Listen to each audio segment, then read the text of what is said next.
Heshaya Anagatijan, Akanji, Ngase Shit, Ange, Setone, Sali. Alungi Jabila? Okay, as we Aturwa Payano. In the Ubo Nego, Mashoncha, Atashino Neva, Ualu Malay, Ubo Nego, Winnie Oyani, Parapia, Dashino Ne, Yote Poiro Nego, for the pit, Guamugo, Mabu, Gualu Malay, Gosagago, Mabu, Nene, Tonego, Utili, Dini, Parapia, Winnie Oyalimi, Mienjiboma, Miendo Ayatogo, Azize. Yaboy Amwe Osane, Madrini, Tarabia, no daughter, Amen. Amen. Hallelujah. Addition no but of Yadan Piaconchi Bibasi. Amen. Suratinyama, Yeshaya, Eri Kikalama, Idrina Lumuriga, Payay, Indone, Wide Kalapia. Payay, Indo Payay, Yamodone, Wiguane, Kala, Anabadima, Junkanea, Kikalapia.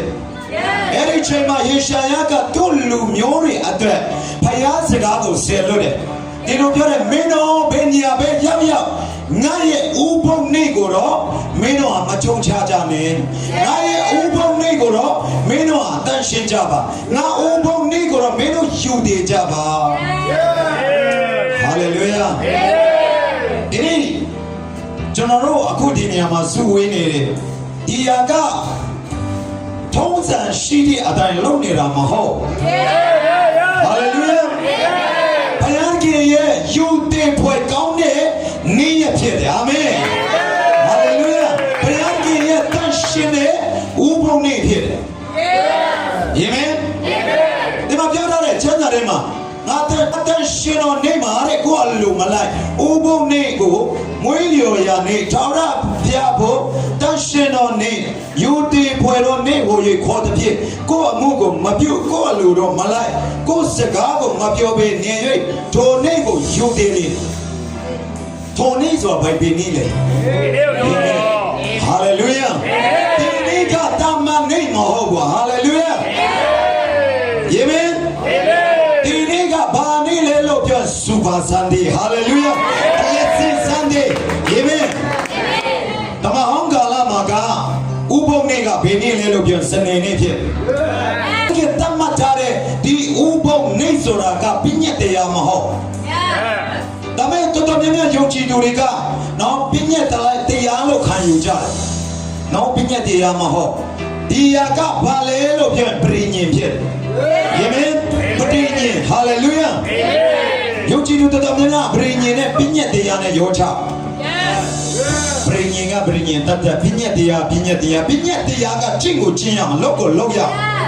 khamya ma lok nai yin khamya khan ba Dame Perinyin Jaro Mahobu. Hallelujah. Perinyenga Tilong Nine, Malone Nine, Tia Yashi by Sime, Apuye Alo, Tia Yaku Yam. Hallelujah. That's when the Ubo Nesure Ajaya, General Bay Matuya, Gabauja Kaji Nine, Dolama, General Pachi, General Mia. Bring in the Ubo Nesure Ayago, Moshe Kikalama be, Bola Ayamaho. Moshe Kalama, Moshe go Biarki, Kapinya Diari Chapi Vidama. Meno, Ubo Nema, what you yame, Gane, Che you yame lo, Biarki Jama Tare, Pinya Chemaho. Kabauma Grene, Arango, Biarki, Pan Singa Rekani, Lugo, Bonzanchake. Now, Jana Payam, Rauja Kanji, Akanjine, Ange, Nina Doma, Tatama Nea Yauli, Payargini, Panseno, Amugo, Lessa, Tato, Monkebi, Piyue, Pansendamiado, Ayarogo, Ayadodi, DCBima, To Tatama Nina, Ye Woodstock, Nero Mui, To Tatama Nego, Payargini, Counchy Piyue, Tashin Zero Mui, Hallelujah. Okay, Dinyama to Tatama Ne. Every nego Biarki Balole, Counchy Baby. Every nego Biarki Counchy Baby Dama, Biarki Balole, Tanshenzi. Even every nega Banile of your Ubo name. Biarki Heritage, and now you are. Biarki ဂျာတဲ့9ရက်လုံးမှာလောကမှာရှိတဲ့အရာအလုံးကိုဘုရားကဖန်ဆင်းတယ်ယေမြေတတဝကုန်းအရာအလုံးကို9ရက်နေ့မှာဘုရားကဖန်ဆင်းတယ်9ရက်လုံးလုံးဘုရားကဖန်ဆင်းတယ်9ရက်လုံးလုံးမြင်ချင်းမှရှိတဲ့အရာခတ်တဲ့ကိုဖန်ဆင်းပြီးတဲ့နောက်ပိုင်း6ရက်နေ့မှာဘုရားကလူကိုဖန်ဆင်းတယ်လူကိုဖန်ဆင်းပြီးမှလူအားရန်ကိုကောင်းချီးပေးတယ်မင်းတို့ပင်လေငါးတွေကိုလည်းတော့ပင်လေငါးတို့၎င်းမြေပေါ်၌ထွားတတ်တဲ့တိရစ္ဆာန်တို့ကို၎င်းမင်းတို့အုပ်စုရှိသမျှအားလုံးမှာမင်းတို့အုပ်စုမင်းတို့စီမံမင်းတို့ရဲ့လက်ထဲမှာငါအခွင့်ပေးထားတယ် authority အားလုံးအာရရဲ့လက်ထဲမှာဘုရားက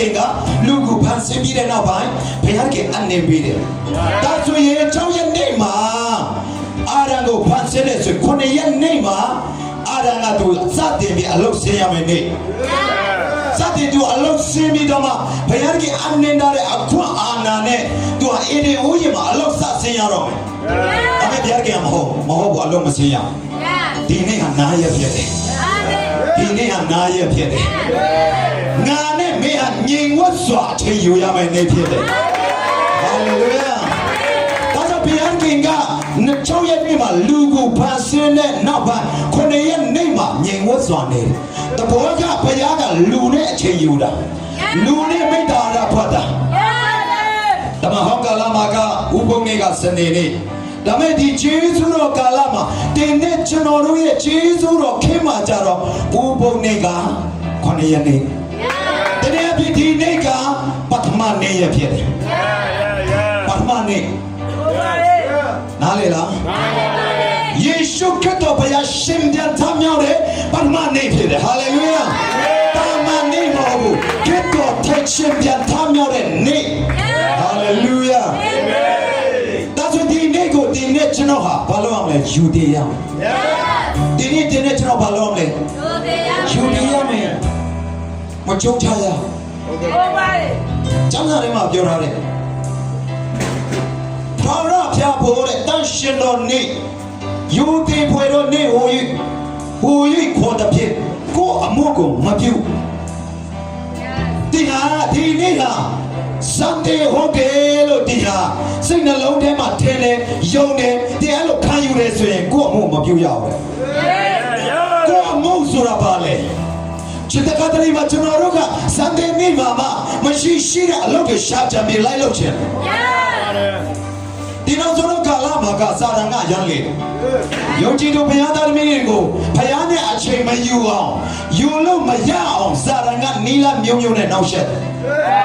တချို့သောနေရာတွေမှာတနင်္ဂနွေနေ့အလုံးစင်းရင်လက်ခပူများတဲ့နေရာတွေရှိတယ်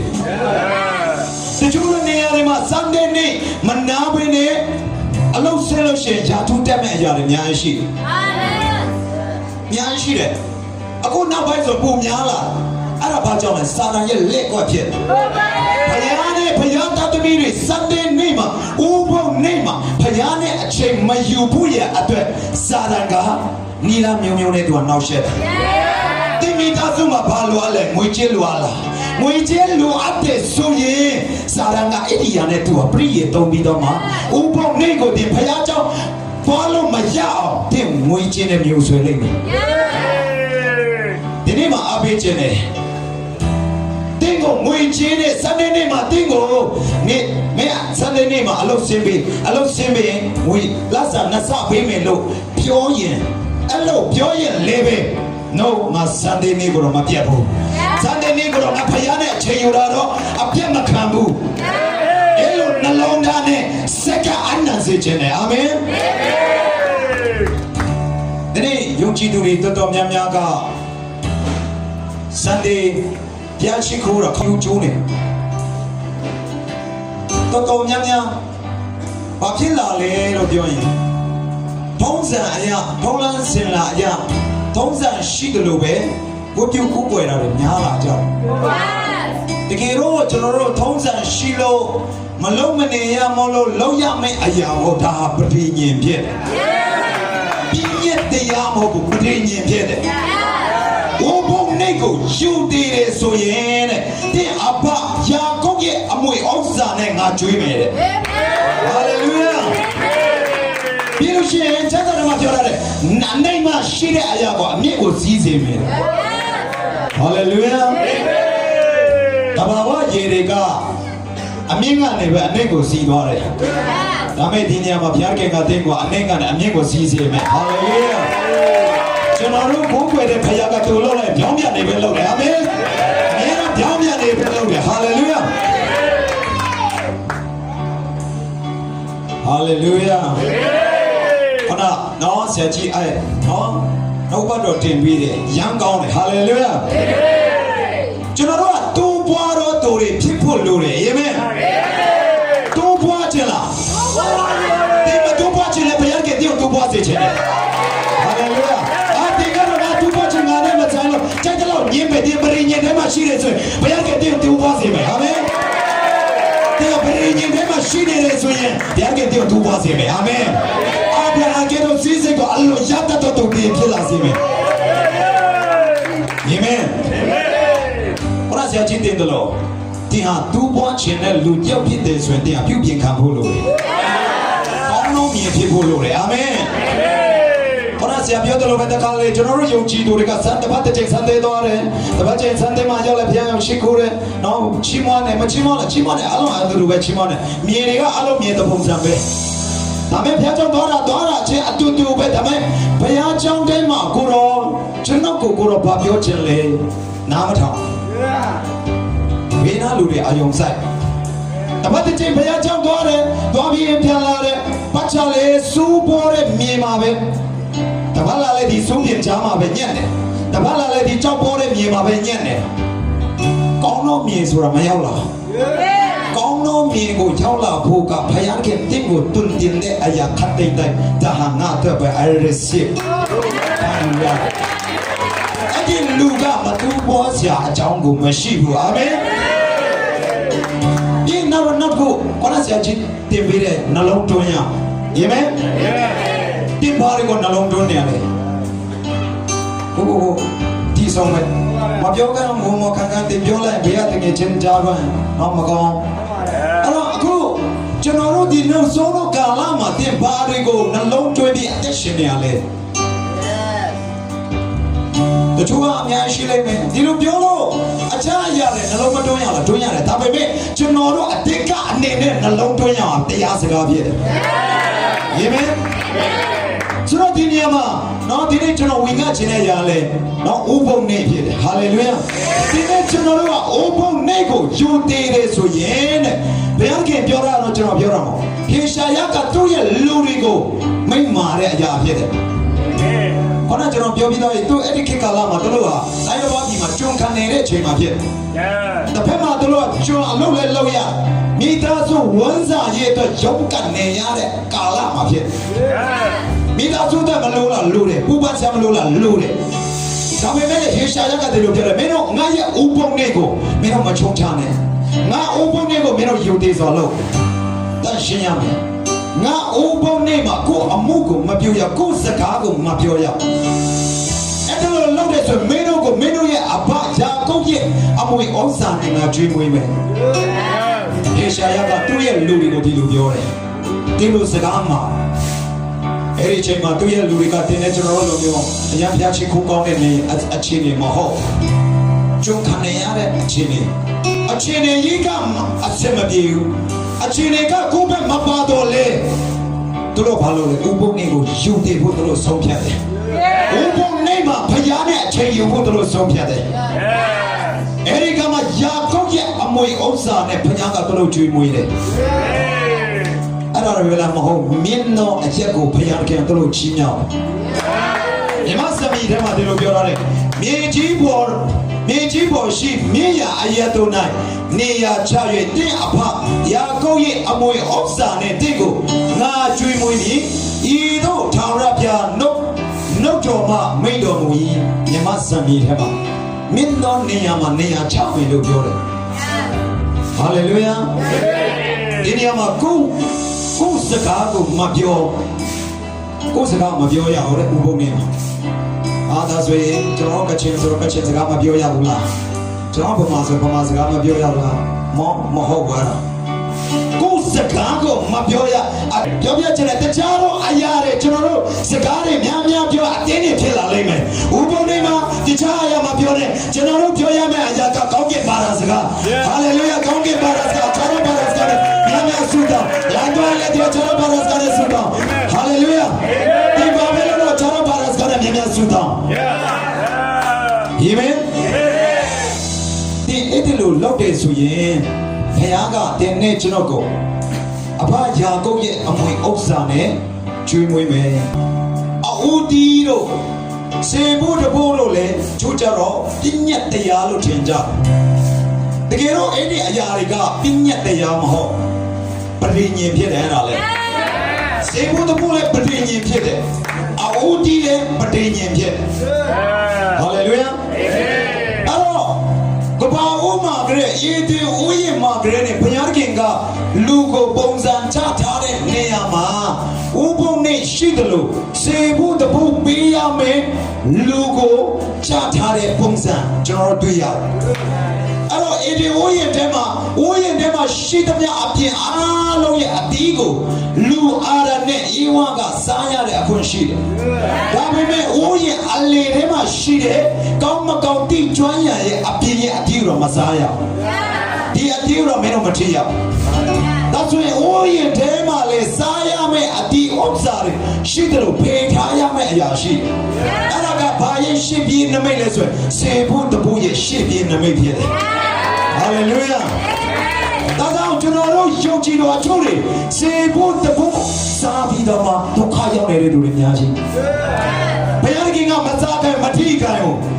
ဒီအပြည့်ရဲ့အတီးကိုစားတော့နေနဲ့ဧကအမတည်မယ်လို့ပြောတယ်ဘုရားခင်မထိခိုင်းအဲ့ဒါဘာရဲ့နမိတ်လဲလို့ပြောရင်စေဖို့တဖို့ရဲ့ရှစ်ပြင်းနမိတ်ဖြစ်တယ်ဟာလေလုယာနောက်မှယုံကြည်သူတပါးမျိုးသားတွေတင်တဲ့ကျွန်တော်တို့တွေစေဖို့တဖို့ကိုတန်ဖိုးထားတတ်ဖို့ရန်အတွက်ဟာလေလုယာဘုရားခင်ကယေဒီဦးရင်မှာကြရနေဘုရားခင်ကလူကိုပုံစံချခဲ့တယ်ဆိုတော့ကျွန်တော်မြင်ရတယ်အဲ့ဒါလိုပဲအဝူတီးလေးပဲဘုရားခင်ကဘုရားနဲ့ဆိုင်တဲ့အဝူတီးတွေကိုတန်ဖိုးထားတယ်ဘုရားကိုပေးတယ်ဆိုရင်ဒီနေ့တို့ရဲ့သားသမီးတွေရဲ့ကျွေဝမဲ့စီးစိမ်အားလုံးရှံပေးပြကကောင်းချီးပေးမယ်လို့ပြပရိညင်တရားထဲမှာတင်ပါထားပြီးသားဖြစ်တယ်အဲ့တော့လူအားလုံးကို6ရက်နေ့မှာဖန်ဆင်းပြီးတော့မှလူတွေရဲ့အနေနဲ့ကြည့်မယ်ဆိုရင်လူက6ရက်နေ့ဖန်ဆင်းတယ်ပြီးတော့နေဘုရားခင်ကအခွင့်အာဏာအားလုံးအနေဒါဆိုရင်9ရက်နေ့ကလူရဲ့ပထမနေ့ဖြစ်ပထမနေ့ရဖြစ်တယ်လူရဲ့ပထမနေ့ရဒါပေမဲ့အဲ့ဒီနေ့ရက်ကိုမင်းအလုံးမလုပ်ရမင်းအဲ့ဒီပထမနေ့ရက်ကိုငါ့ကိုအချိန်ပေးရမယ်ဖေဟာငါ့ကိုအချိန်ပေးတယ်ဆိုကြားတဲ့ရက်အားလုံးတည်းမင်္ဂလာနဲ့ပြည်လာလိမ့်မယ်ဟာလေလုယာအဲ့တော့ကျွန်တော်တို့ဘုရားရှိခိုးတယ်စံတေကိုးကွယ်တယ်ဆိုတာကတမန်ယူချကျွန်တော်ကိုးကွယ်နေတာမဟုတ်ယေမင်ခါလီမာကျွန်တော်တို့ကစံတေပါဝင်ရမှာပေါ့ဒါဆရာမတွေအာနာတင်းဟုတ်ဆရာတွေအာနာပြီးတော့မှပါဝင်ခဲ့ဖို့တဲ့အချိန်တွေလည်းများစွာရှိကောင်းရှိမှာကျွန်တော်တို့ကလူပုဂ္ဂိုလ်ကိုအာနာပြီးပါဝင်ရမှာမဟုတ်ဘုရားခင်ကိုယ်တိုင်ကလူကိုချမှတ်ထားတဲ့ပရိညင်တရားဖြစ်တယ်အေဒီဦးရမှာကလေးကနေဘုရားခင်ကသူနဲ့ကောင်းစွာမိတ္တာရဖွဲ့ဖို့ရန်ကအဲ့ဒီပထမနေ့ကိုဘုရားခင်ကငြိမ်ဝတ်စွာလူကိုနေခိုင်းလူအနေနဲ့ကြည့်မယ်ဆိုရင်သူဟာအရင်ဦးဆုံးအလုပ်ဆင်းရမယ်နေဒါပေမဲ့ကျွန်တော်တို့လည်းတကားတလေချိုင်းအလုပ်ကိုအရင်လုပ်တယ်အလုပ်ကအရင်ဆုံးခြာပတ်လေတိုင်ပတ်အောင်လုပ်ပြီးတော့မှညာမောမပဲနားတယ်လူတဘာဝဒါပေမဲ့ဘုရားနေလန်းကတော့မဟုတ်သူနဲ့အရင်အဝတ်ဆိုအနားယူပြီးမှအလုပ်ကိုလုပ်စေချင်တာယေမင်အဲ့ဒါဘာလုပ်နေတာလဲအဝတ်ဒီပေးနေတာအချိန်နာကြီးဘုရားကိုအဝတ်ဒီပေးအဝတ်ဒီလို့ပြောတဲ့ကမှာငွေကြေးတစ်ခုပဲမဟုတ်အချိန်နာကြီးအသက်တာအရာအားလုံးပါလာဖြစ်တယ်အဲ့ဒီအရာတဲ့အချိန်ကိုဘုရားအတွက်တဲ့အဝတ်ဒီပေးတဲ့ဆိုရင်ဒီရဲ့စပကြီးကျွေဝမယ်လို့ပြောထားတယ်တုတ်တန်ထဲမှာတုတ်တာအခါကြီးတောင်းထဲမှာဘုရားကနှုတ်ကပတ်တော်အတိုင်းဘုရားခင်ကကျွန်တော်တို့ပြောထားတယ် ကြောင့်ဒီနေ့ကျွန်တော်တို့ဒီနေ့ Sunday နေ့ကကျွန်တော်တို့ဟာဖခင်ကိုအဦးတီးပေးနေခြင်းဖြစ်တယ်ဘုရားကကိုအဦးတီးပေးနေတာဖြစ်တယ်တမန်တော်ကလာမှာ Sunday နေ့ဟာစနေနေ့ဟာဥပုသ်ဒါပေမဲ့ဒီကျေးဇူးတော်ကာလမှာကအခုကျွန်တော်တို့ကိုးကွယ်နေတဲ့ဝတ်ပြုနေတဲ့ဒီ Sunday နေ့ကပထမတည့်ရက်နေ့ဖြစ်တယ်အဖရဲ့ပထမတည့်ရက်ယေရှုခရစ်တော်ဘုရားရှင်ပြန်ထမြောက်တဲ့ပထမနေ့ရက်ဖြစ်တယ်အာမင်ဟာလေလုယာစေတကြီးယေရှုခရစ်တော်ရှင်ပြန်ထမြောက်တဲ့ပထမနေ့မှာတရားဘုရားကိုအချိန်ပေးတယ်ဆိုတင်ဘဝမှာအရာအလုံးနဲ့ရှင်ပြန်ထမြောက်လာတယ်အာမင်တင်နေတဲ့အရာတွေအချို့တို့တွေရဲ့စီးစိမ်တွေအချို့တို့ရဲ့လုပ်ငန်းတွေအချို့တို့ရဲ့မိသားစုတွေအချို့တို့ရဲ့ဝမ်းမြောက်ခြင်းတွေတည်နေတဲ့ဟာတွေပထမနေ့မှာတင်ဖျားကိုအချိန်ပေးကြည့်ပြန်ပြီးမှရှင်ပြန်ထမြောက်လာလိမ့်မယ်ပြန်ပြီးတော့အတောက်ပေါ်လာပါမယ်အာမင်ယေရှုခရစ်တော်ပထမနေ့မှာရှင်ပြန်ထမြောက်တာအလကားထမြောက်တာမဟုတ်ဘူးဒီနေ့ကျွန်တော်ရဲ့ဘဝမှာလွတ်တဲ့ရခတ်တဲ့ထမြောက်ဖို့ရတဲ့ဘုရားကထမြောက်ပေးတာဖြစ်တယ်ယေရှုဘုရားကထမြောက်ပေးတာဖြစ်တယ်အဲ့ဒီနေ့ကိုတန်ဖိုးထားဖို့လိုတယ်တာမန်ကျွန်တော်တို့ကကိုးကွယ်တာမဟုတ်တာမန်ကျွန်တော်တို့ကဝတ်ပြုနေတာမဟုတ်ယေမင်အလေးနဲ့ထားစေချင်တယ်ဘုရားကတန်ဖိုးထားတယ်ဘုရားကတန်ဖိုးထားတဲ့နေ့ဟာဒီနေ့ဖြစ်တယ်ယေမင်ဒါကြောင့်အစစ်စင်မှာပဲကျွန်တော်တို့ကဘုရားနဲ့အချိန်ယူတာမျိုးလည်းမဖြစ်စေချင်ဘူးအစစ်စင်ပြီးတော့လည်းဘုရားနဲ့အချိန်ယူတာမပြီးဘူးအာမင်အစစ်စင်ကပြီးတော့ပေမဲ့ငါဆူတောင်းခြင်းမပြီးသေးဘုရားနဲ့အချိန်ယူမယ်အာမင်အစစ်စင်ပြီးတော့ဒီအိမ်ပြန်သွားလေအိမ်မှာတင်လောက်ချင်တာမလုံးနဲ့ဒီမှာကိုယ့်အမှုကိုမပြုတ်နဲ့လို့ပြောတယ်တင်လောက်ချင်တာမလုံးနဲ့ဘုရားပါလောက်ခိုင်းတယ်လေအဲ့ဒါကိုလောက်ဘုရားပါပြောခိုင်းတယ်လေဘုရားပြောခိုင်းတော့တင်ပြောတချို့ကစံတင်နေမှာမှအများကြီးလောက်ကြချိုးရီဘုရားကြောင့်လာတယ်အစီအစဉ်မပါဝင်လာပါဝင်တယ်ဘုရားကြောင့်သွားမှပြန်လာဘာလို့လဲချိုးရီနော်ဒီကိုထောင်းထောင်းနဲ့တချို့ရဲ့ဆိုချီအားတွေဘာတွေလို့ဘလောက်ထိဝန်နေစရာကောင်းလဲဘုရားကတန်ဖိုးထားတဲ့နေ့ကိုလူတွေကတန်ဖိုးမထားကြတော့ဘုရားကတန်ဖိုးထားတဲ့ဘုရားကအလေးနဲ့ထားတဲ့ဥပုသ်နေ့ကိုယုံကြည်သူတွေကတန်ဖိုးမထားတော့ဘုရားကဘလောက်ထိဝန်နေမှာဘုရားကဒီနေ့ကျွန်တော်ကိုဝေဒီဥပုသ်နေ့မှာတန်ဖိုးထားစေချင်ရှင်းစေချင်အတ္တတော်လည်းကောင်းကျွန်တော်တို့ရဲ့အမှုအရာလုပ်ငန်းအရာခတ်သိမ်းတော်လည်းကောင်းအပြောဆိုတော်လည်းကောင်းကျွန်တော်တို့ကိုတန်ရှင်းစေဖို့ရတဲ့ဘုရားခင်ကကျွန်တော်တို့ပြောထားတယ်အာမင်ဟာလေလုယာโอเคဒီနေ့မှာကျွန်တော်เนาะသုံးခုလေးနဲ့ပြောပြချင်တယ်နံပါတ်1ကျွန်တော်တို့ကအဲ့ဒီကျွန်တော်တို့ရဲ့ဥပုံနေ့ကိုကျွန်တော်တို့ကယူတည်ရဆိုရင်ကျွန်တော်တို့ဘာမလုပ်ရလဲဆိုရင်နံပါတ်1ကိုယ့်အမှုကိုမပြုတ်ရကိုယ့်အမှုကိုလုပ်ချင်တဲ့အရာတွေမလုပ်ရတဘောကဘာပြောချင်လဲဆိုဇာတိကိုဦးစားမပေးရ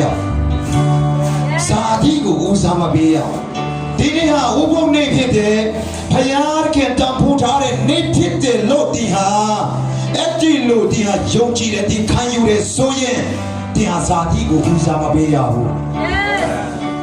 ရောမဝါရစာကကြီးစနေအငယ်နဲ့ကိုဖတ်ချင်တယ်တင်တို့တွေလောကီပုံတရံကိုမဆောင်ကြနဲ့ကောင်းမြတ်တော်အရာနှစ်သက်ဖွယ်တော်အရာစုံလင်တော်အရာဒီဟုသောဘုရားခင်အလိုတော်ရှိတော်အရာဒီအပေအရာဖြစ်တဲ့ကိုတင်နိုင်မိအကြောင်းစိတ်နှလုံးကိုအတစ်ပြင်စေ၍ပုံတရံပြောင်းလဲခြင်းတို့ရောက်ကြတော့ရောမထဲမှာပြန်ပြောတယ်မင်းတို့ဟာလောကီပုံတရံမဆောင်ကြနဲ့တနင်္ဂနွေဆိုတာလောကီပုံတရံဆောင်မဲ့ရက်မဟုတ်ဘုရားကျောင်းထဲမှာလောကီပုံတရံဆောင်ရမယ့်နေရာမှာဟုတ်တချို့ဘုရားကျောင်းလာတယ်အခုဒီမှာတော့မရှိဘူးအာမင်ဒီမှာရှိတာကသူ့ပွားမဲ့သူတွေရဲ့ဆိုင်ပဲရှိအာမင်ဒီမှာရှိတဲ့သူတွေကတကယ်ဗိတ်တင်ချင်းနဲ့ကဘာပါမဲ့ဆိုင်တွေပဲရှိကျွန်တော်အရင်တော့ကနေခဲ့တဲ့ကျွန်တော်ရဲ့မိခင်အတင်းတော့နာမည်တော့မပြောတော့เนาะကျွန်တော်မိခင်အတင်းတော့အားလုံးလေးသိတယ်เนาะဒီမှာလဲဆိုတော့ကျွန်တော်မိခင်အတင်းတော်ထဲမှာကဇန်နေလာတယ်ဘုရားကျောင်းလာတယ်เนาะဝတ်ပြုဘုရားကျောင်းသွားနေပေမဲ့လေတချို့တွေကြာရင်ဘာလို့လဲဘုရားကျောင်းမှာမသွားခင်မှာချိုးဟာတခွတ်တပလာချတဲ့သူတွေလည်းရှိပြီးလို့ရှိရင်ဘုရားကျောင်းအပေါင်းမှာအတူတွေပြစ်ထားပြီးတော့မှဘုရားကျောင်းဝင်သွားတဲ့သူလည်းရှိ ဒီဘုရားကြောင့်ပြီးတာနဲ့ပြန်လာတာနဲ့ဘာလို့လဲအဲ့အတူပြန်ပြန်ကောက်ကင်တဲ့သူကလည်းရှိပြန်ရောဆိုတော့ဘုရားကြောင့်ပြီးသွားတာနဲ့တကယ်ချင်းနဲ့မိတ္တာရဖွတ်ကောင်းတော့မိတ္တာရမဟုတ်ပဲနဲ့တခွတ်တဖလားဆိုတဲ့မိတ္တာရပြန်ဖြစ်သွားတယ်အဲ့လိုမျိုးတွေအများကြီးရှိဆိုတော့အဲ့ဒါကကျွန်တော်တို့အချို့တော်များများတော့နေရာမှာလည်းတွေ့ရတယ်အချို့နေရာတွေဆိုရင်ဘင်္ဂလီတွေဆိုလဲပိုးဆိုးဘလို့လဲဘလို့ပုံစံမျိုးနဲ့ဘုရားကျောင်းသွားကြလဲဆိုရင်ဘောဒီဘောမလုံးမလေးနဲ့ဘုရားကျောင်းသွားကြအဘိကျန်ဘုရားကျောင်းဆိုတာကလေယူသေးဖွဲ့ကောင်းတဲ့နေရာဖြစ်တယ်တန်ဖိုးထားရမယ့်နေရာဖြစ်တယ်အဲ့ဒီနေ့မှာဘုရားနဲ့စကားပြောရမယ့်နေ့အဲ့ဒီနေ့မှာဘုရားနဲ့မျက်နှာချင်းဆိုင်ပြီးတော့မှဘုရားကကိုကိုဘာပြောချင်လဲကိုမိသားစုနဲ့ဆိုင်တဲ့စကားဘာပြောချင်တယ်လဲနားထောင်ရမယ့်နေရာနားထောင်ရမယ့်နေ့ဖြစ်တယ်အဲ့ဒီနေ့ကိုမယူသေးဘဲနဲ့လုပ်ချင်တယ်လို့လုပ်တယ်ကိုဖြစ်ချင်တယ်လို့ဖြစ်ပြနေကြတဲ့လူတွေအများကြီးပဲအဲ့လိုမျိုးမှသိရဘုရားကသူ့ရဲ့ဥပုံလေးကိုဘုရားတန်ဖိုးထားတယ်အာမင်ဒီနေ့ကျွန်တော်ဟာအဲ့လိုတန်ဖိုးထားတယ်ဆိုရင်ဘုရားကအဘယာကုပ်ရဲ့အမွေဥစ္စာတွေကျွေးမယ်လို့ပြောတယ်ဒါဆိုရင်ခဏနေကြရင်အဘယာကုပ်ရဲ့အမွေဥစ္စာကြောင့်ခဏကြာကျွန်တော်ပြောပြမယ်โอเคပါကျွန်တော်ကအဲ့ဒီဥပုံလေးကိုယူသေးဖွယ်ကောင်းတဲ့နေ့ဆိုပြီးတော့မှကျွန်တော်တတ်မှတ်ပြီးတော့မှဥပုံလေးမှာတော့ကျွန်တော်တို့ကဘုရားနဲ့အချိန်ယူတယ်ဘုရားနဲ့မိတ္တာရဖွဲ့ခြင်းတွေကိုကျွန်တော်တို့မပြတ်ဘူးဆိုရင်ကျွန်တော်တို့ကဘာဖြစ်မလဲလို့ပြောအစင်မပြတ်ဝမ်းမြောက်ခြင်းရှိမယ်ဟာလေလုယာတစ်သက်ထဲမှာဒီလိုပြောတစ်သက်ကချင်းကငယ်16နဲ့18မှာအစမပြေဝမ်းမြောက်ခြင်းရှိကြလောမချမ်းမလဲသုတောင်းပတနာပြုကြလောအရာရာနဲ့ကျေးဇူးတော်ကိုချီးမွမ်းကြလောအကြောင်းမူကားတင်တို့သည်ထိုတို့ကျင့်စေခြင်းကယေရှုခရစ်၌ဘုရားကအလိုရှိတယ်အာမင်အာမင်ဘုရားကအလိုရှိတယ်ယေရှုခရစ်တော်၌တင်နဲ့ကျွန်တော်တို့စံတဲ့နေ့မှာဝမ်းမြောက်ဝမ်းသာနဲ့အဖနဲ့ကျွန်တော်တို့စကားပြောတဲ့အရာကိုခမည်းတော်အလိုရှိတယ်Amen. Okay, number 2ကကိုယ်အလိုတော့မလိုက်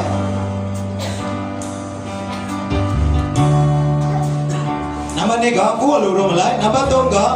ကိုယ်စကားကိုမပြောဧရှာယအခန်းကြီး56အငယ်1နဲ့3မှာဒါဝရဘုရားမိန့်တော်မူသည်ကတရားကိုစောင့်၍ဖြောင့်မတ်စွာကျင့်ကြလော့ငါ၏ကယ်တင်ခြင်းကျေးဇူးရောက်ခြင်းနဲ့ငါ၏ဖြောင့်မတ်ခြင်းတရားထင်ရှားခြင်းရောက်လို့ဤသည်ထိုတို့ပြုတော်သူအမြဲဆွဲလန်းသောလူသားသည်အိုးဘုံနေကိုမချုံချစောင့်ရှောက်၍ဒုစရိုက်ကိုမပြုတ်မြအကြောင်းမိမိလက်ကိုချုပ်တီးရင်မင်္ဂလာရှိဒါဝရဘုရား၌မြေဝဲတော်တပါးမျိုးသားကဒါဝရဘုရားသည်ငါကိုမိမိလူမျိုးနှင့်ရှင်းရှင်းခွဲထားတော်မူပြီးဟုမဆူစေနှင့်မိမရှာကလည်းငါသည်သွေးချောက်သောအပြင်းဖြစ်သည်ဟုမဆူစေနှင့်ဧရှာယအခန်းကြီး56မှာဒီလိုပြောထားတယ်အဲ့ဒီအိုးပုံနေမှာအောက်မှာဆိုရင်ဗာတွေ့ရတပါးမျိုးသားဆိုတာတင်းနေကျွန်တော်တို့ဖြစ်ဆိုတော့တပါးမျိုးသားတွေကလည်းတဲ့ဘာမပြောရလဲဆိုရင်ဒီမှာမိမနဲ့ဥမာပြတာမိမရှာကလည်းတဲ့ငါဒီတွေးချောက်တော့အပြင်းဖြစ်တယ်ကိုမဆူစင်နဲ့တဲ့ငါတွေးချောက်တဲ့အပြင်းဖြစ်တယ်လို့မပြောနဲ့တဘောကဘာပြောချင်လဲဆိုအနုလက္ခဏာစံတဲ့စကားမပြောနဲ့တဲ့ ဟာလေလုယာယုံကြည်သူဘုရားသားသမီးတွေကျွန်တော်တို့ကအပတ်တိုင်းမှာဘုရားကြောင်းသွားနေတယ်ဒါပေမဲ့ကျွန်တော်တို့ရဲ့နှုတ်ထဲကနေထွက်တဲ့စကားကအနုလက္ခဏာပဲဖြစ်နေသေးတယ်ဆိုရင်ကျွန်တော်တို့ရဲ့အသက်တာမိသားစုတွေထဲမှာနေရာယူမဲ့အရာကနှုတ်လက္ခဏာဆန်းတဲ့အားပဲနေရာယူတယ်အပေါင်းလက္ခဏာများပြောတဲ့ဆိုရင်အဲ့ဒီဘုရားရဲ့တတ်နိုင်ခြင်းအပေါင်းလက္ခဏာကနေရာရလာလိမ့်မယ်အချိန်တွေကဘယ်လိုပဲဖြစ်မလဲစေငါဖယားအရာခတ်တဲ့ကိုတတ်နိုင်တယ်အာမင်အာမင်အချိန်တွေကဆိုးဝါးနေပါစေငါဟာခရစ်တော်အဖြစ်ခတ်တဲ့တော်မှုကိုတတ်ဆွမ်းနိုင်တော်သူဖြစ်တယ်ယေဘုရားကိုခံစားပါအာမင်အဲ့လိုဝန်ခံခြင်းအဖြစ်ဖယားရဲ့တတ်ဆွမ်းခြင်းတွေကဒီနေ့ကျွန်တော်ထင်မှာရောက်လာတဲ့အခါမှာဖယားရဲ့နမိတ်လက္ခဏာထင်ရှားစွာမြင်ရမှာဖြစ်တယ်အာမင်အဲ့ဒါကိုပြောတာကိုယ်စကားကိုမပြောဆိုတာ တချို့ကကိုပြောချင်တယ်လို့ပြောလိုက်တော့အတကုံပြောလိုက်တကုံပြောလိုက်မှာစိတ်ထဲမှာခုမှလွတ်မြောက်သွားတယ်ပြောချင်တာပြောလဲရမှာလွတ်မြောက်သွားတယ်အမျိုးနဲ့တမျိုးရှိကြတယ်ရောဟုတ်ပါတယ်ကျွန်တော်တို့ဟာပြောချင်တိုင်းပြောမှာမဟုတ်ဘုရားပါပြောစေချင်တယ်ဘုရားကကိုရောဤသားနဲ့ပတ်သက်ပြီးပါပြောချင်တယ်ယေမန်ဘုရားပြောချင်တဲ့အရာကိုတင်ပြောတဲ့ဆိုရင်တို့တက်လည်းကောင်းချီးဖြစ်တဲ့တင်းမလို့ဘုရားချီးမြှောက်မယ်အာမင်ဟာလေလုယာရောမထဲမှာလည်းအစိုးအဖြစ်အရှုံးမခံနဲ့အကောင်းအဖြစ်အစိုးကိုနိုင်တော့ယေမန်ကျွန်တော်တို့ယုံကြည်သူဘုရားသားသမီးတွေကကြုံရတဲ့အခြေအနေခတ်သိမ်းတိုင်းကိုကျွန်တော်တို့ကအရှုံးပေးရမယ့်သူတွေမဟုတ်ဘူးအာမင်အစိုးအဖြစ်အရှုံးခံမယ့်သူတွေမဟုတ်ပြောပါစေဘုငါ့တက်လို့ဝေဖန်ပါစေဒါမဲ့ငါဇာတိတဘောနဲ့ငါအတော့ပြဘူးယေမန်ဟာလေလုယာကျွန်တော်တို့ကဘာတဘောနဲ့တော့ဝိညာဉ်တဘောနဲ့အဲ့ဒါကအစိုးကိုအကောင်းနဲ့အနိုင်ယူတာဖြစ်တယ်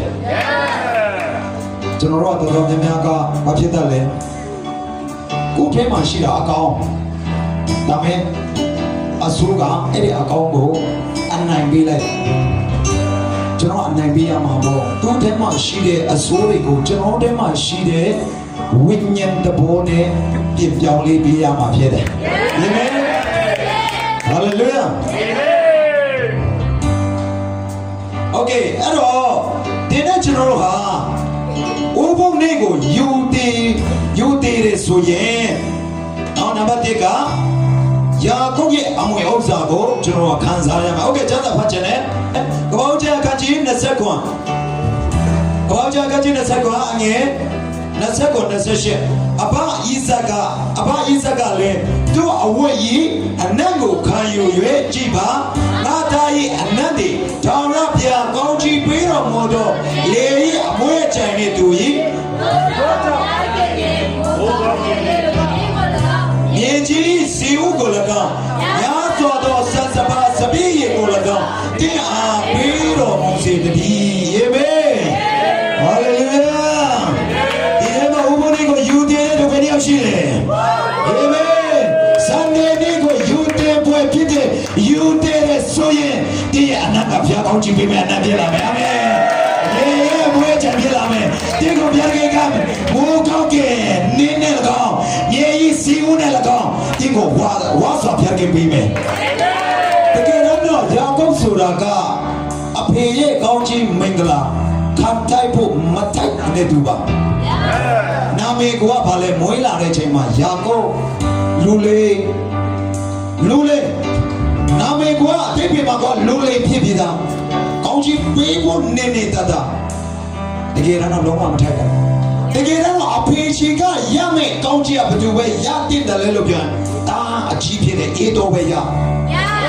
အေးတော်ပဲရဒါပေမဲ့ဒီနေရာမှာယာကုပ်ကဝိညာဉ်ရေးရမှာပြောရရင်ဒီနေ့ကျွန်တော်တို့ဟာယာကုပ်ကဲလို့ဝိညာဉ်နယ်ပယ်ထဲမှာလိမ္မာပါနှပ်ဖို့လိုတယ်ယေမန်ယာကုပ်ကလည်းပဲသူမွေးလာတဲ့အချိန်မှာသူ့ရဲ့နာမည်ကလူလေးဖြစ်တော်မယ်လည်းပဲလူလေးဖြစ်ရလေ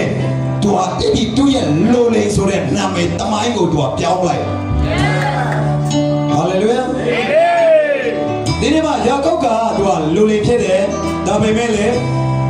သူ့ကိုတရက်တော့တောထဲမှာအသားသွားရှာရင်းနဲ့တောလိုက်ကနေပြန်လာတဲ့အချိန်မှာရဲလေဖိုက်ဆောင်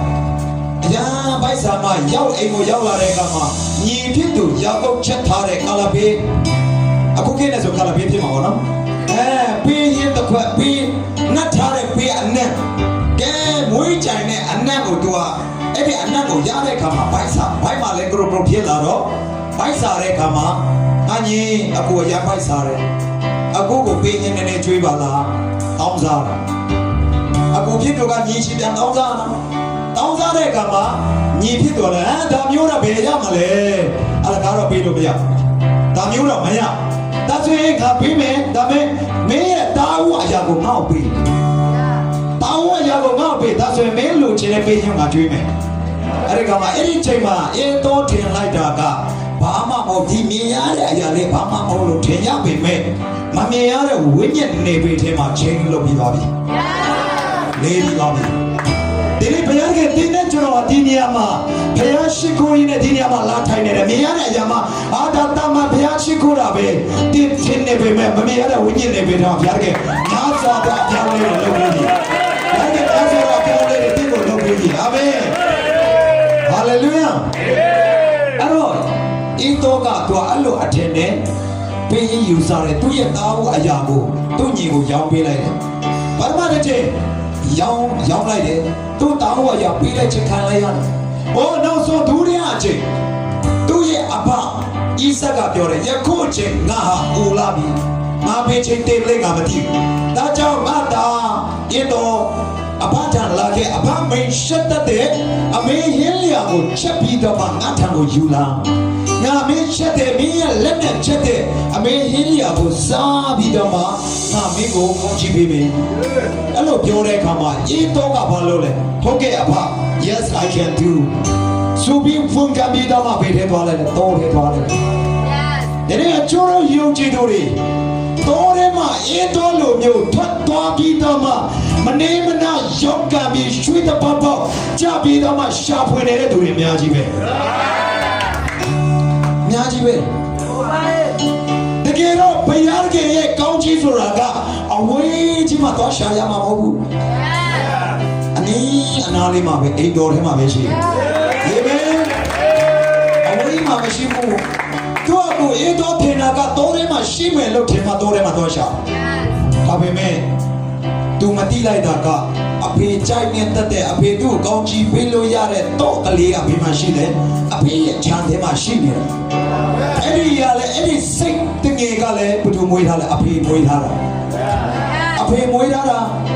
အဖေမွေးထားတဲ့စိတ်ကလေးတုံငယ်တဲ့ယာကုပ်ကလိမ္မာပါနတ်စွာနဲ့အခုကိုပေးမယ်ကောင်းချီးမင်္ဂလာအားလုံးကိုယာကုပ်ကအနိုင်ရယူပေးလိုက်ရယူသွားခဲ့တယ်ယေမန်အဲ့ဒီနေရာမှာပုံဆောင်ရှက်တဲ့ချီတယ်အနေနဲ့ပြောပြချင်တယ်အဖယေဇက်ကဘသူပုံဆောင်လဲဆိုရင်ခမည်းတော်ပုံဆောင်ဘုရားကိုပုံဆောင်ယာကုပ်ကတင်နဲ့ကျွန်တော်ပြတဲ့တပါးမျိုးသားတွေပုံဆောင်တယ်ဟာလေလုယာဤတော့ကဘသူပုံဆောင်လဲဆိုရင်ဣသရေလလူမျိုးတွေပုံဆောင်ဟာလေလုယာဣသရေလလူမျိုးတွေယေရှုခရစ်တော်မေရှိယလာတဲ့အခါမှာတို့ယေရှုကိုညှင်းပေးတယ်တပါးမျိုးသားတွေဂျေဇုတော်အပြည့်တင်နဲ့ကျွန်တော်ကေတင်ချင်းရတယ်ဟာလေလုယာဘာစီမဆိုင်တဲ့ဒီနေ့ကျွန်တော်ကောင်းချီးရတယ်အာမင်အဲ့ဒါပဲမျိုးဆက်လေယာကုပ်ရဲ့မျိုးဆက်တွေဖြစ်တယ်အာမင်အဲ့တော့ရဲ့မျိုးဆက်ကကောင်းချီးလို့ချင်လို့တော်ထဲမှာသွားတယ်ပင်ပန်းပန်းနဲ့အမေးလိုက်တယ်ရလဲရတယ်ပြန်လဲပြန်လာတော့အပအရှိရောက်လာတယ်โอเคကျန်တာဖတ်ကြည့်အဘောကျန်ခန်းကြီး20ခေါ်အငယ်34နဲ့36အဘဆူတော်စကားကိုအေးတော်ကြလေအလွန်ပြေးသောအတန်နဲ့တင်းတန်စွာဟိုကျွေးလေဩအဘကျွန်တော်ကိုလေကောင်းကြည့်ပေးပါလို့ပေးပါလို့ဟိုဆိုလေတော့အဘကတင်းညီသည်လိမ္မာစွာလာ၍ဒီကောင်းချီးမင်္ဂလာကိုယူသွားပြီဟိုဆိုလေ၏အေးတော်ကလည်းတို့ကိုယာကုပ်ဟူသောအမည်ပေးလောက်ပတ်စွာမေပါပြီမဟုတ်တော့အကျွန်တော်ကိုနှစ်ကြိမ်လေးစား၍နိုင်ပါပြီတာဝရရဲ့အရာကိုအရင်ယူသွားပါပြီယခုလေတပံအကျွန်တော်ဤကောင်းချီးမင်္ဂလာကိုယူသွားပါပြီဟို၍၎င်းအကျွန်တော်အဖို့ကောင်းချီးမင်္ဂလာတပါးမြမကျွမ်းပါတလို့ဟို၍ကို၍၎င်းဆိုလေ၏ဒီနေရာမှာဤတော့ကဘာလို့လဲအဖချီသွားတယ်သူရဲ့အမေသားသူရလာတဲ့မေသားချဲပြီးတော့မှအဖရှိလာအဖကျွန်တော်အမေသားဟင်းကိုစားပါလာတဲ့အခါမှာသူ့အဖအော်တယ်အာတရားဘာလို့လဲငါကောင်းချီးမင်္ဂလာအလုံးပေးပြီးသွားပြီမင်းကြီးဟာတဲ့လိမ္မာပန်းနဲ့စွာလာယူသွားပြီဒီနေ့ယုံကြည်သူတွေဒီမှာရှိတဲ့ညီကောင်မောင်တို့တွေအားပေးချင်တယ်ဒီနေ့ကျွန်တော်ဝိညာဉ်ရမှာလိမ္မာပန်းနဲ့ဖို့လိုတယ်အာမင်ဟာလေလုယာလိမ္မာပန်းနဲ့ဖို့လိုတယ်တမန်တော်ရှိဖို့လိုတယ်ဟာလေလုယာတမန်တော်မရှိဖို့လိမ္မာပန်းနဲ့ခြင်းမရှိဖို့ဆိုရင်ငိုကြွေးရလိမ့်မယ် ရေတော်လိုမျိုးငုံချွေရလေပဲချိုးတော့ယုံကြည်သူတွေများစွာဒီနေ့ငိုချွေးနေတဲ့သူတွေအများကြီးကိုတော်ကောင်းချီးပေးပါကောင်းချီးပေးပါရဲလေမျက်ရည်မျက်ခွန်းနဲ့ဆူတောင်းနေတဲ့သူတွေအများကြီးပဲရေတော်လိုမျိုးထူထောင်ပြီးမှမျက်ရည်နဲ့ဆူတောင်းနေတဲ့သူတွေအများကြီးပဲဒါပေမဲ့ဝိညာဉ်ရမှာလိမ်မာပါဏတ်ပြီးဝိညာဉ်ရမှာမြင်တတ်တဲ့သူကတော့ဝိညာဉ်ရမှာအကင်းပါတဲ့သူကတော့လွယ်လွယ်ကူကူနဲ့အဲ့ဒီကောင်းချီးမင်္ဂလာရမှာဖြစ်တယ်အာမင်ဟာလေလုယာအဲ့တော့ဒီနေရာမှာ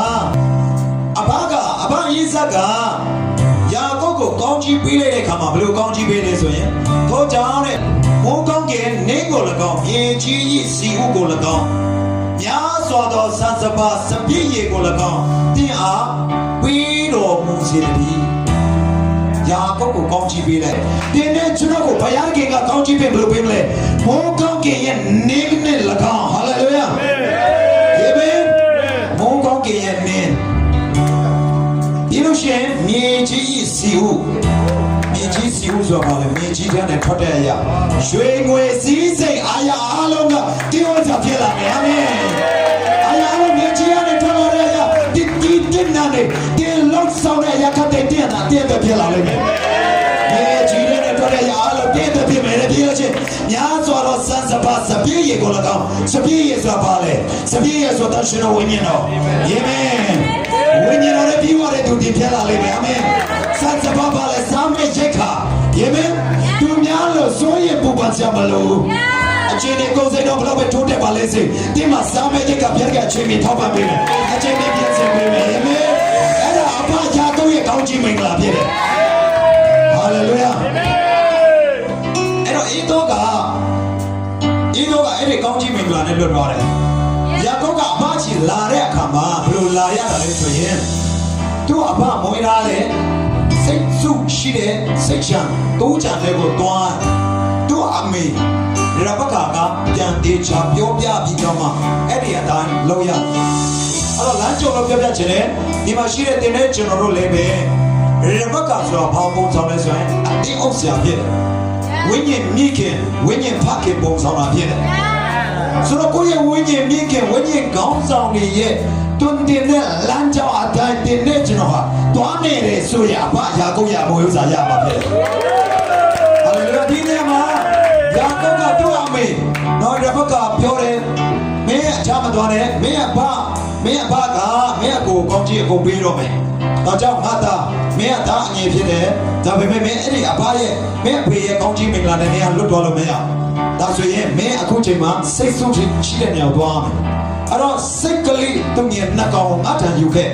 အမေကိုယ်တိုင်ချက်ပြုတ်မယ်အမေကိုယ်တိုင်လှုပ်ပြီးတော့မှမင်းအဖေရှင်မှာသွားမှအဲ့ဒီဟင်းကြီးကိုသွားကျွေးအဲ့ဒီကမှမင်းအဖေကနေကိုကောင်းချီးပေးလိမ့်ပြောတဲ့ကမှယာကုပ်ကပြောတယ်အမေမဖြစ်နိုင်တော့ဘူးထင်တယ်အခုအေးတော့ကအမွေးပါတဲ့သူကျွန်တော်ကချောမွေးတဲ့သူဖြစ်တယ်အဲ့ဒီကိစ္စမဘူးတဲ့တော့မင်းပြန်ပြောတယ်အဲ့ဒီစိတ်ကလေးတုံးရဲ့နှကောင်ရဲ့အရေးကိုအမွေးကိုယူပြီးတော့မှယာကုပ်ရဲ့လက်မှာပတ်ရက်ပြီးတယ်ယာကုပ်ကိုဝတ်လုံလှုပ်ပြီးတော့မှခြုံပြီးတယ်အဲ့ဒီကမှအဲ့ဒီအမေရင်းလေအမေချက်တဲ့ရင်းကိုယာကုပ်ကအဖေရှိယူလာတဲ့ကမှအဖေကမစားမတင်နဲ့စားနေဒီနေ့ပြန်ကြလေဒီနေ့ကျွန်တော်ကောင်းချီးပေးဖို့ရတဲ့ပြန်ကြစတဲ့ကာလရှိတယ်ပြန်ကြစစ်စစ်တဲ့ချိန်ရှိတယ်ဒီသူရဲ့ဒီတယောက်ရဲ့ယုံကြည်ခြင်းဟာငါ့ကိုစစ်မှန်စွာယုံကြည်လားတကယ်ကိုငါ့ပေါ်မှာစိတ်ချလားဆိုပြီးဘုရားစတဲ့ချိန်ရှိအဲ့လိုစတဲ့ချိန်မှာဒီဟာစိတ်တမကြောက်တော့ဘူးလို့လေဒီနေရာမှာယာကုပ်ကအဖေရှိလာတဲ့အချိန်မှာအဖေကယာကုပ်ကိုစတဲ့ဒါဟုတ်ပြီဒါဆိုရင်လာခဲ့ငါထံပါတော့ချိန်ကပ်ပါကျမ်းစာထဲမှာပြောတယ်ငါထံပါတော့ချိန်ကပ်ပါအတန်ကတော့ယာကုပ်ရဲ့အတန်လက်ကိုစမ်းတဲ့လက်ကငါသားဤတော်ရဲ့လက်ဖြစ်တယ်ခန္ဓာကိုယ်အားလုံးစမ်းတဲ့အခါမှာအမွေးတွေနဲ့ဖြစ်တဲ့အခါမှာငါသားဤတော်ရဲ့ခန္ဓာကိုယ်ဖြစ်တယ်အဲ့ဒီကမှာအဖေကဘာလုပ်လဲဤတော်လို့ထင်ပြီးတော့မှယာကုပ်ကိုကောင်းချီးမင်္ဂလာအကုန်လုံးလွှဲပြောင်းပေးလိုက်တယ်ဒီနေ့ဂျေဇုတော်ကြောင့်တင်တဲ့ကျွန်တော်ဟာမွေးလာတော့ကပြင်တော့ကဘယ်လိုပဲဖြစ်ပါလဲစေယေရှုရဲ့ပြောင်းလဲခြင်းဝတ်လို့ယေရှုရဲ့ပြည့်စုံခြင်းဝတ်လို့ယေရှုဘုရားရဲ့တန်တဲ့ခြင်းဝတ်လို့အဲ့ဒီဝတ်လို့တင်တဲ့ကျွန်တော်မှာဝတ်လို့ရှိတယ်အဲ့ဒီဝတ်လို့ကိုဘယ်လိုကစတဲ့ မှာတင်းကိုအပြစ်သားလို့မမြင်တော့ဘုရားသားလို့မြင်ပြီးမှတင်းကိုကောင်းချီးပေးတယ်အဲ့ဒါဘယ်လိုကြောင့်လဲယေရှုကြောင့်ဟာလေလုယာယာကုပ်ကသူ့ရဲ့အမွေးကိုချုံပြီးတော့မှကောင်းချီးမင်္ဂလာအကောင်းအစင်ခံရတယ်လို့တင်တဲ့ကျွန်တော်ဟာယေရှုကတော်အားဖြင့်ဘုရားကပေးမဲ့ကောင်းချီးမင်္ဂလာအလုံးစုံခံရတော့သူတွေဖြစ်တယ်အဲ့ဒီသူတွေကဘယ်လိုလိုမျိုးတွေလဲဥပုံနေကိုယူတည်တော့သူတွေဥပုံနေကိုမချုံချတဲ့သူတွေဥပုံနေကိုတန်းရှင်းတဲ့သူတွေဥပုံနေကိုတန်ဖိုးထားတဲ့သူတွေအဲ့ဒီသူတွေကအဘယာကုပ်ရဲ့အမွေဥစ္စာကိုခံရမယ်ပြီးလို့ရှိရင်အနှိမ့်ကနေအမြင့်ကိုစီးစေတယ်တင်းကိုတင်းရဲ့နေရာကအနှိမ့်ကနေအမြင့်ကိုဘုရားကချင်းမြောက်မယ်အာမင်ယေရှာယ56မှာဘုရားကပြောတယ်ငါရဲ့ပြောင်းမှခြင်းငါရဲ့ကဲတင်ခြင်းနေရဲ့ရောက်လို့နေပြီဟာလေလုယာမိုးစေမာ MMC အတင်းတော်အဖြစ်နိုးတာမှုတွေရောက်လို့နေပြီနိုးတာမှုတွေရောက်လို့နေပြီမိုးစေကိုတရားနဲ့ဒီမှာဘုရားကအားပေးပြီတရားဝတ်ဖို့နေကိုယူတယ်ဆိုရင်မိုးစေမျိုးရှမ်းပြည်မြောက်ပိုင်းရဲ့နိုးတာမှုကတင်းလက်တဲ့တင်းကနေစပါပြီအာမင်မိုးစေရှမ်းပြည်မြောက်ပိုင်းမှာထွက်တဲ့မြေရဲ့စီကိုအားလုံးဘုရားကတင်းလက်တဲ့အပေးမယ်ဟာလေလုယာဒီနေ့ကျွန်တော်ဟာတာမန်ဘုရားကိုဝတ်ပြုကိုးကွယ်ရမယ်အချိန်မလို့ဝတ်ပြုတာမဟုတ်ဘူး